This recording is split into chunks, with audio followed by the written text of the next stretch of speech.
So tell me, where are you from originally? Burkina Faso. It's known as the country of upright men. It used to be Upper Volta until the 80s.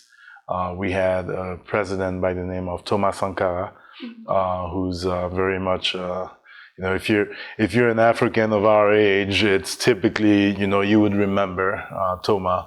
And he changed the name of the country to kind of cut ties a little bit with the colonial powers. I don't know how successful it was, but it gave us an identity, right, as a country, as a people. That's where I was born. That's where I was raised. And typically I tell people, and it's in America, that I became a man, right? Because it's not until I was 18 or 19 that I showed up in here.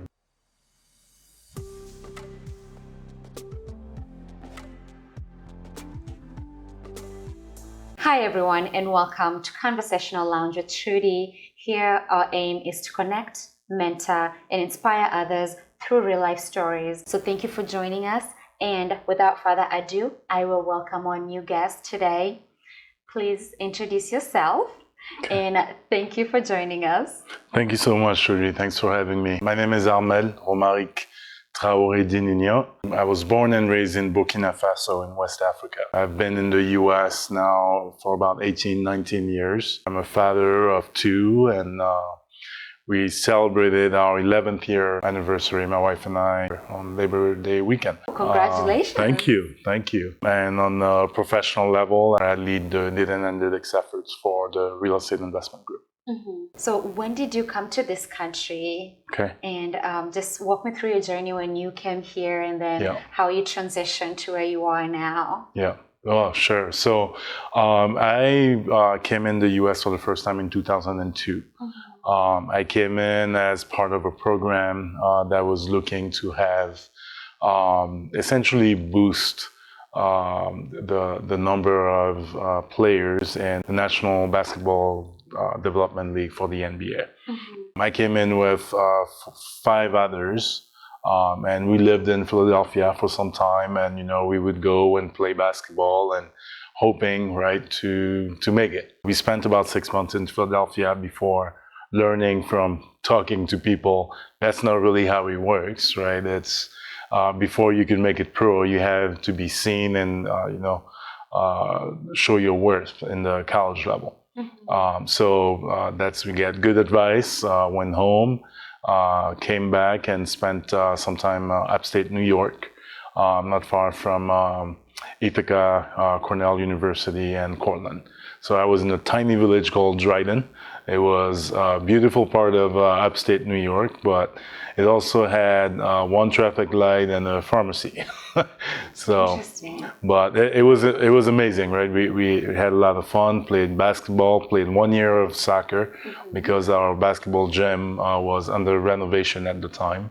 I had an opportunity to play there, and somehow made my way to Drake University in Iowa, obviously, and get to play for Dr. Tom Davis. I would forever be, grateful for the education and the friendships that we made there.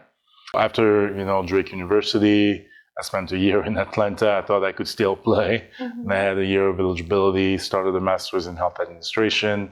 By then, I had already met my wife. She had moved to Chicago, so left, the school in Atlanta, went to Chicago, finished grad school there at DePaul University, and took a job with Sears Holdings at the time, and then Walgreens.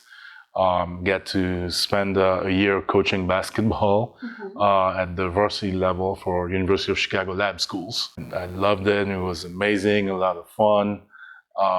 And when it was time, to start a family, we moved back here, get to coach more the Waukee Youth basketball program with some old teammates of mine from Drake.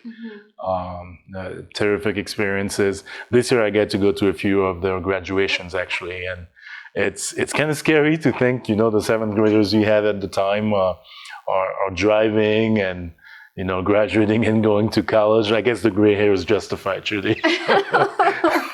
You're thinking, wow, I just saw you grow up. I coached you. Exactly. Now you're driving. Yeah. You are really well traveled. You've lived in several states. Yeah, I've gotten that opportunity, right? So New York, Philadelphia, so Pennsylvania, Georgia, Iowa. I think that's it. And obviously you get to travel quite a bit. And it's amazing. The US is a great place for that. You know, I love that. I loved every single trip we took and every place I lived. Yes, I'll be honest. I think you're the first person that I've met from Burkina Faso. Yeah. What languages do they speak? So it's amazing, but if I remember the numbers correctly, we have about 87 dialects for a country the size of the state of Colorado. So technically not, as big, but our official language is French, right? So especially when you start middle school, you take French, and then for high school, you could go the language route or accounting, engineering, whatever. But typically middle school, you start taking English. But I never asked, where are you from? Kenya. Kenya. Okay, so you speak English already in school, right? English and Swahili, yes. See, we didn't have that luxury, coming in. So it's funny, a funny story. A really good friend of mine who I came to America with, we would go to the gym and everyone would say, hey, what's up, fellas? What's up, fellas? And someone told me, no, like when they're saying that, they're really not being nice to you, right? He got into a heated argument before we tried to explain, no, fellas is actually an okay. Wait, what did it mean to them? Who knows, right? It's languages, I tell you. Yeah, it could be tricky. And obviously coming in, as an English learner, you get into conversations, people talk. It kind of takes you a while to catch on, right? And they say something, you want to jump in, but the time that it'll take to process it, by the time you could say it, people moved on to another conversation, right? I think about those days sometime, and it's amazing, but it was great opportunities and so forth. I agree. It's what enables us to look back and see where we started and where we are now. Yeah. So how many languages do you speak personally? So when I first came in, I used to say 4. But these days I could still, Moore is the language we speak in the capital. And then Bambara is spoken in a lot of the Western countries, right? So I would tell you now I'm no longer able to speak it. If someone spoke, I would understand, right? Especially if my parents. Now, I think I still speak French fairly well, although my dad does make fun of me for, sometimes you're mixing English and French, and it's just interesting, I guess. So you speak French with a twist of an American accent. Yes, I know, right? Hybrid. Yeah, that's the thing. That's the truth. Yeah. So, fun question. So when you think right now, like, what language comes in your mind first before you speak? It depends on the situation. Okay. I tend to think, every time I see a black person in Iowa, I tend to think, oh, they must be speaking French, right? And you sort of like, wait, and they look at you like, dude, why are you speaking? Like, oh, sorry, so that it takes a while to adjust, especially, then if it's, home, or it really depends on who's around and so forth. So people, I grew up with, we tend to have a trip or two every year. Now, obviously with COVID, we haven't been able to do that.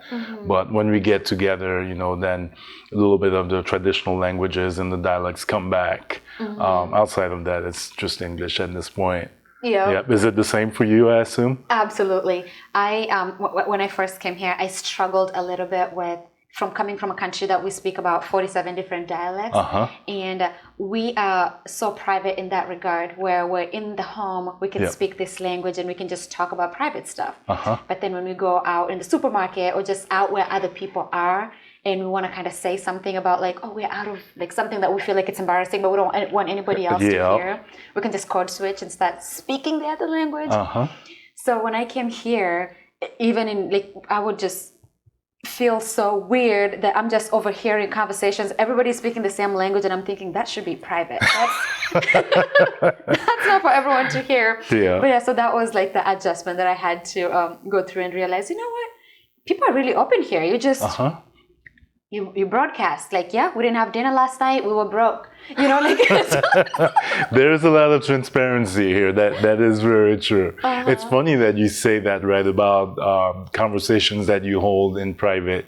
I remember stories, right, when we first came in. What are the odds of a conversation spoken in Moray in a gym in Philadelphia to be understood, right, by an old person that, from the looks of it, would not understand a word of what you're saying, right? We were in the gym and we were chatting, and there was a gentleman that stood there and he turned around and told us in Moray, "Oh, where are you guys from?" Like the fact that he understood Moray, right? And then he tells you his story, and he spent some time as a Peace Corps volunteer, in Burkina Faso, and he talks about villages that he spent times in where I even didn't go to, right? It's such a small world, right? But you go around the world and you meet all kinds of interesting people, and their life stories are just amazing. Yeah. Why Waukee? To be truthful, when I was coming back, I was looking for a place, with a lot of land where, I could have, I just liked being outdoor, right? I didn't realize how much work came with that.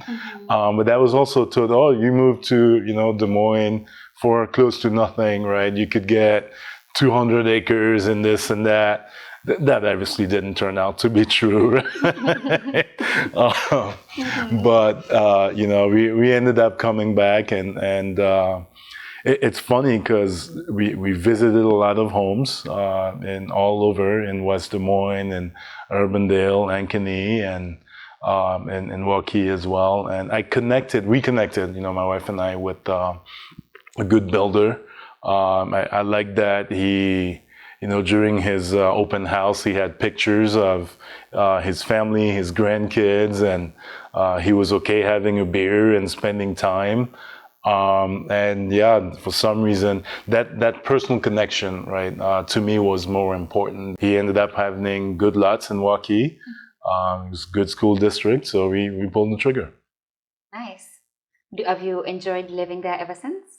Yes, for the most part, it's been very good experiences, right? So good neighbors. We tend sometimes to forget, right, how much people have been hurt, right, during the pandemic. But it was also a time where we spent a little bit more time with family. And, you had your little bubble wherever you could, whether it was the neighbor to your right or the neighbor to your left. So I've gotten to know folks a little bit more, but yeah, it's been good. As I mentioned, the first 4 years I was coaching, so it was a little bit easier, to go to South Middle School and perform practice, and a lot of the games were around. Yeah, it's a terrific community. So. I was looking at your bio. Okay. And I saw that you're a graduate of the community leadership. Yes. Can you tell me more about that program? Of course. It's a terrific program, right? Greater Des Moines Leadership Institute puts it together. A lot of what we do is around the Capital Crossroads, which essentially came about because quite a few business leaders, community leaders got together and tried to design a way, right, that would make the metro, right, not just Des Moines, not just this suburb or this area, but the metro as a whole, right, be more competitive and be able to attract visitors and workers and really grow Des Moines, right. I went ahead and applied and was accepted. Obviously, during 2020 had a lot, with everything we went through. And it was such a good experience, right? To just be able to learn first about the community a little bit more, right?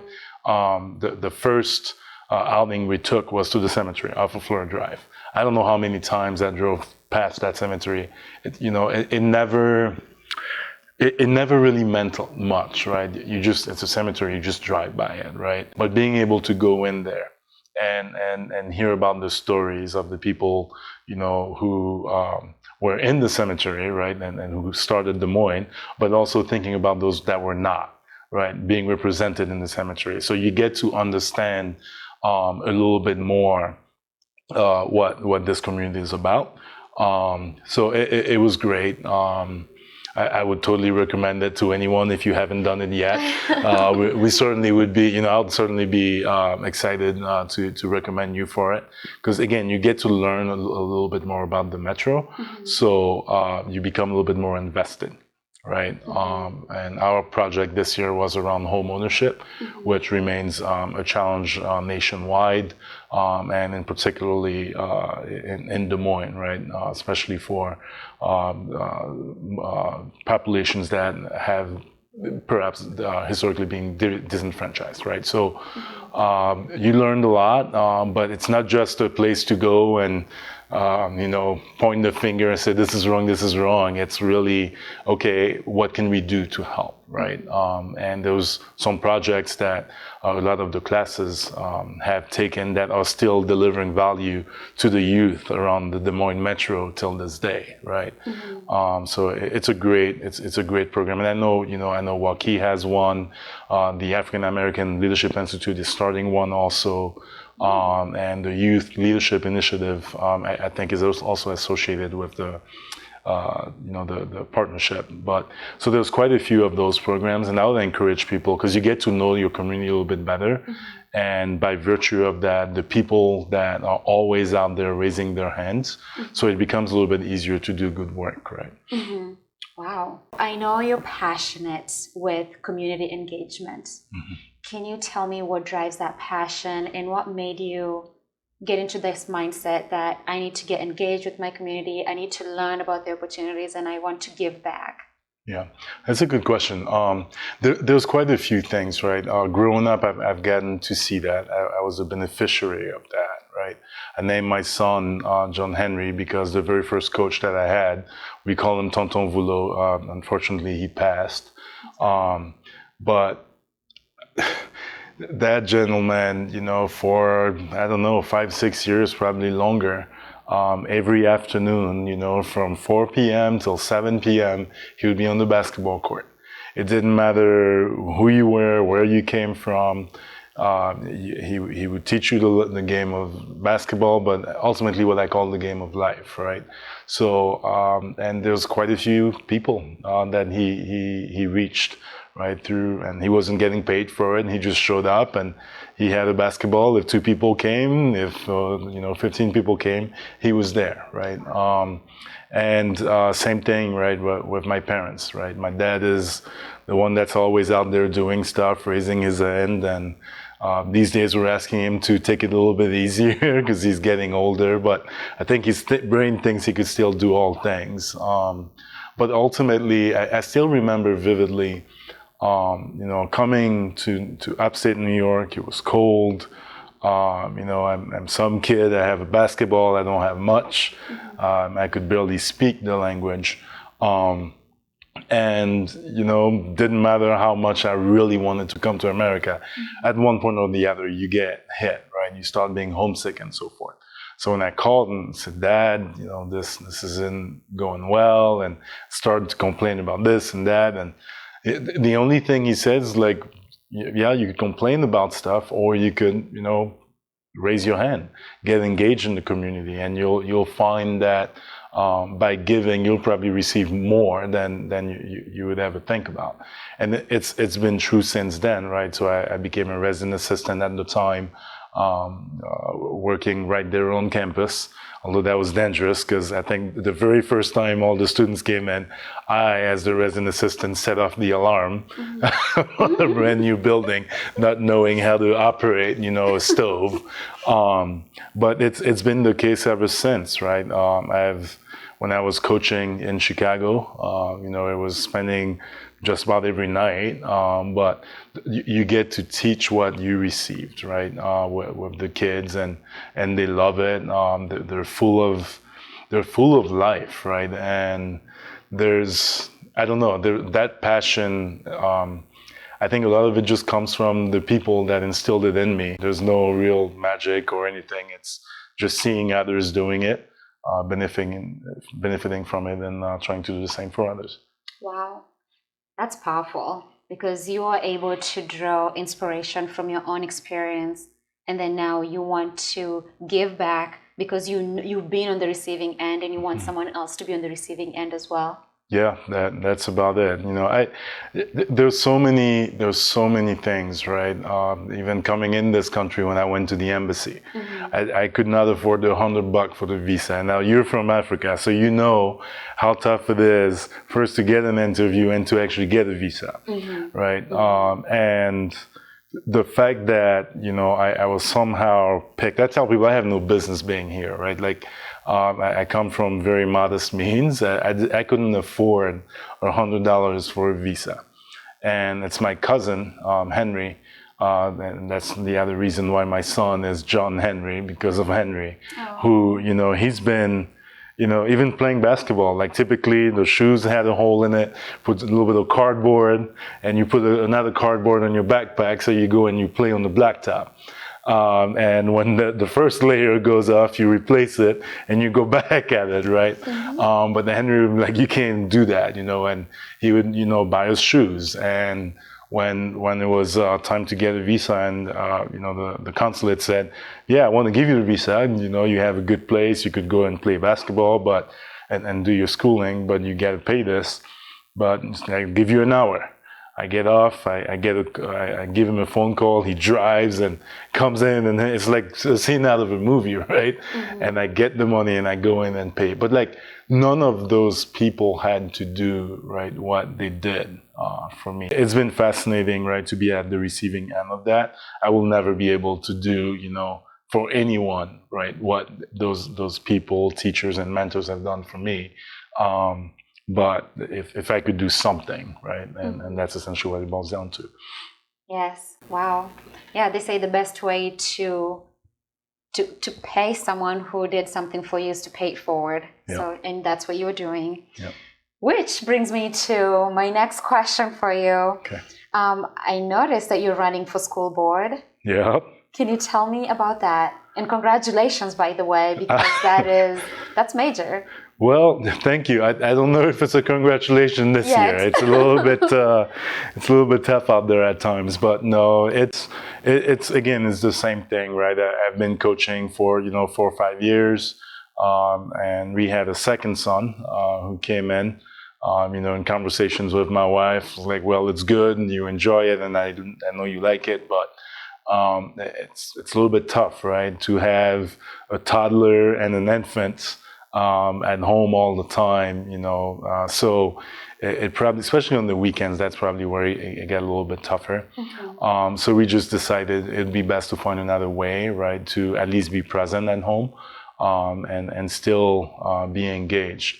And funny thing is, you go to Centennial Park right at the end of University Avenue after the high school there, and the Brazilian twins were playing. I don't know if you know them. It's kind of a small, it's just 2 guys. They go around and do music. Really fun group, but they're out there playing. And I was there with my wife. The kids were running around.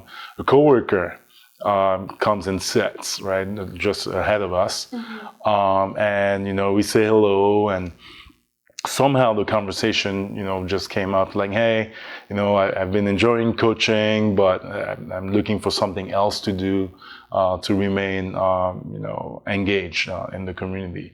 And her husband goes, you don't say. I've been in the school board, I think at the time, for 14 years. His name is Jerry Ripperger, and he said, you should give it some thought.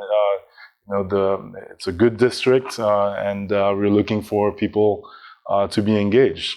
So I looked at my wife. She gave me the okay, and that was the first time I ran in 2019. Right. Never ran a campaign before, a month or 2 before the election, someone tells me I'm supposed to go knock on doors. And, I thought it was just, talking to people here and there. And so for the most part, that's what it was, but, so yeah, that's how it started. 2019 came 80, 90 votes shy of making it to the top 3. I think I still ended up 3rd if you counted the votes the day of.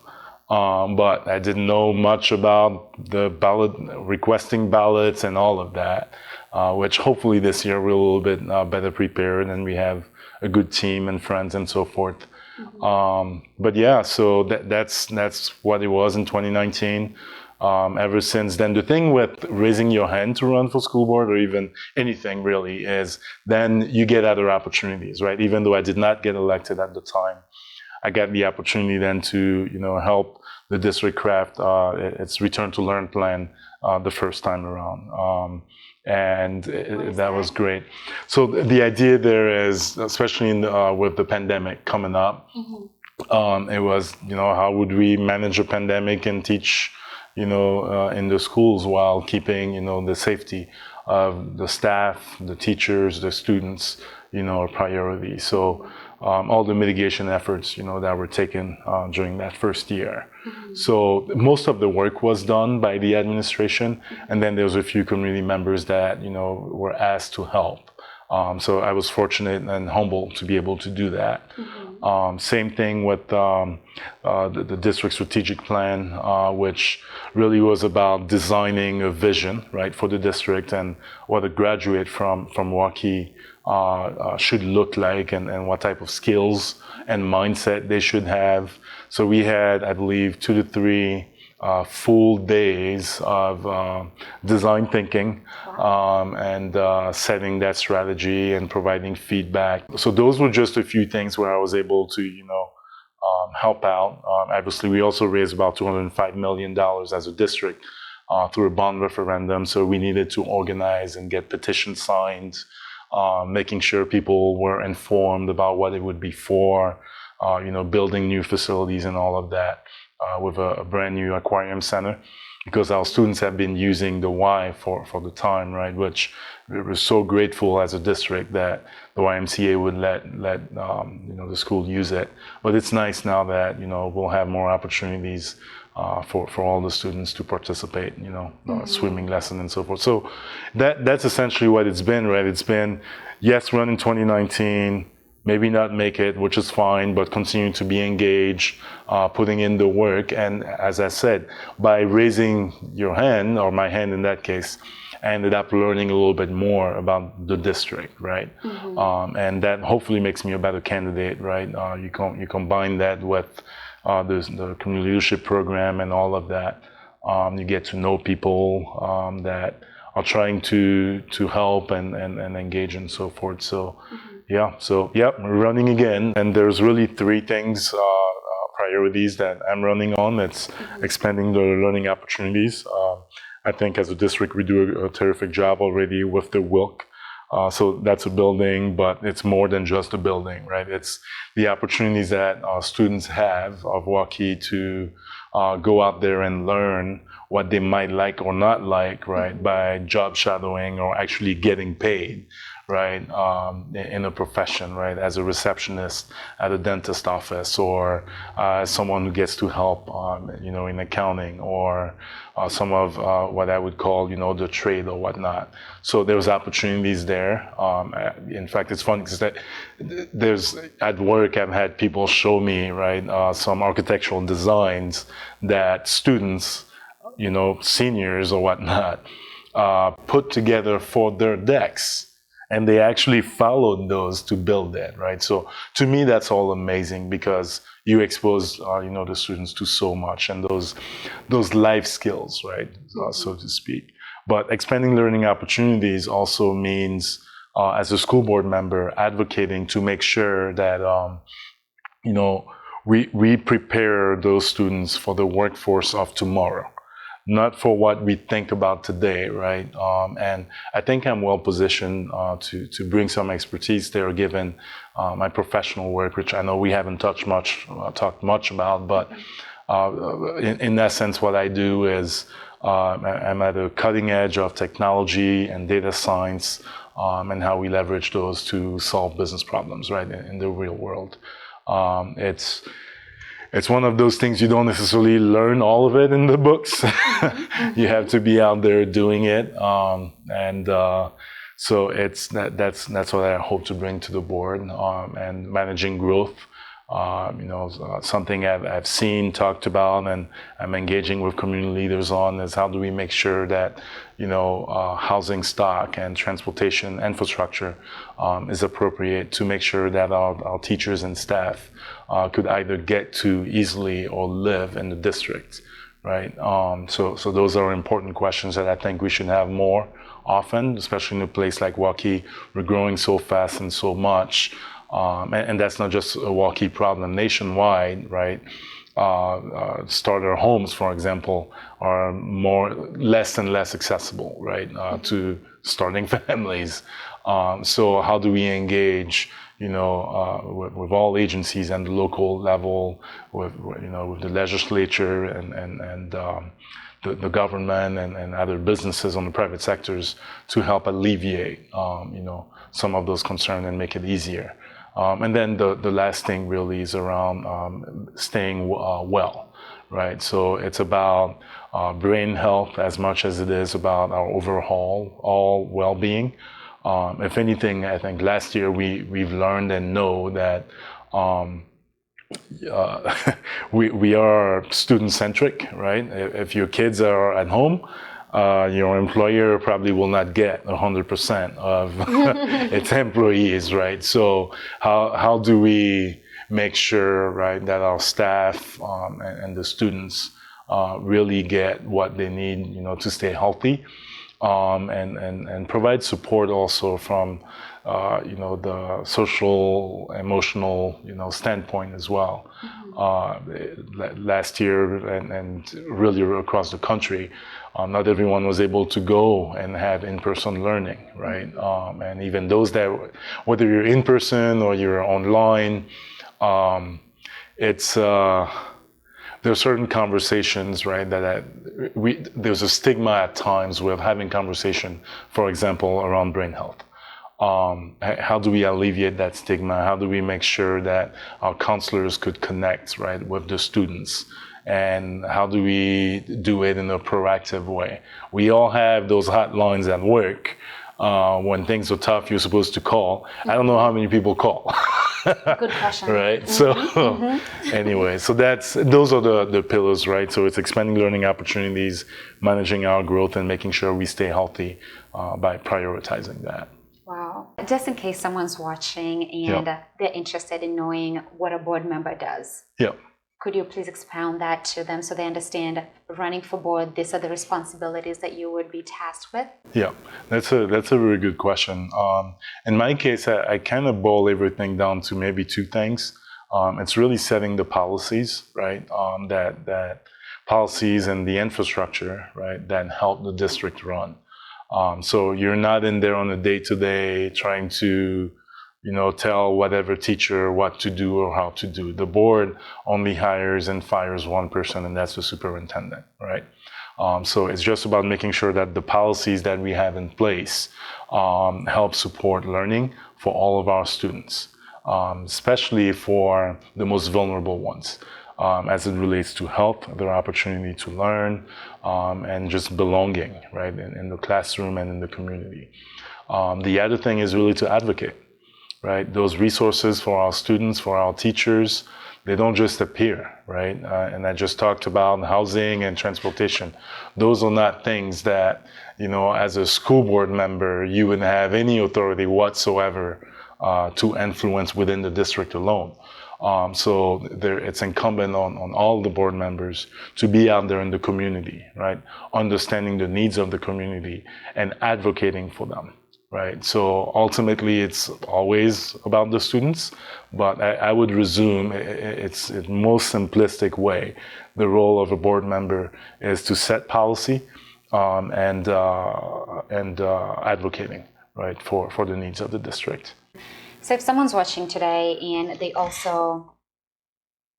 they like what you're running for, those three things that you just mentioned, and they would either like to support your campaign or just support you in any way, how could they do that and how could they get a hold of you?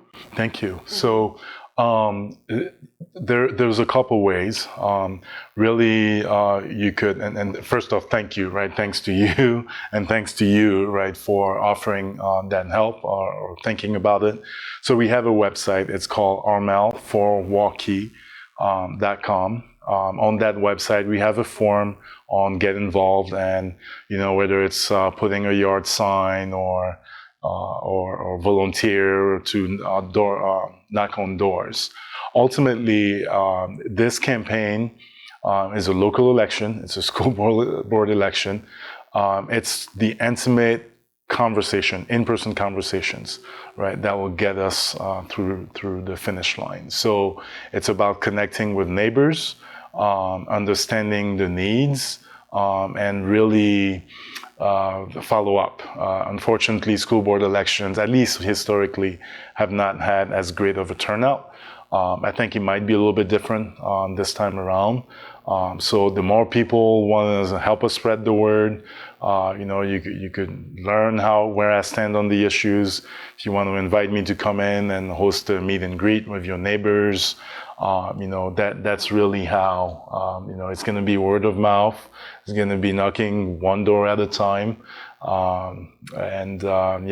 That's for local school board. At least that's how I would like the election to remain, the campaign to remain, to be very personable and go from there. Nice. Thank you for joining us today. But before we let you go, Yeah.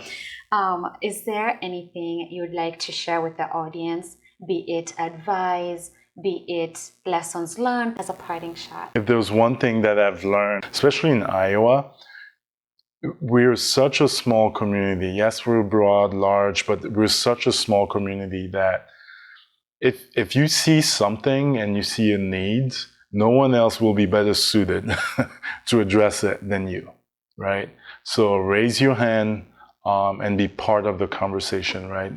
These days, it's so easy to just stay behind a keyboard or whatnot, but there's so many opportunities to help and be heard and affect change, right? Those opportunities are not just boards where you have to be elected. The library, that's an important part of our lives, right? And there's quite a few other boards out there, but there's just being engaged, right? Volunteer to be a coach somewhere, volunteer to do something. You just got to raise your hand, and I guarantee, people will come, they'll help, they'll support, and then we all benefit from that. Wow. Thank you for gracing our show with your presence today. Thank you. Thanks for having me. Absolutely. And you back home, we will make sure that we add the link to this video. That way, if you're interested in supporting in any way, shape, or form, you have that information. We have gotten a chance to connect and get to know Armel, who he is, where he's from, what he's running on. And I hope this message was inspiration to you. I know I learned a thing or two, and this is really the reason why we bring stories like this to you, is just to inspire someone. Until next time, have a wonderful day. Thank you.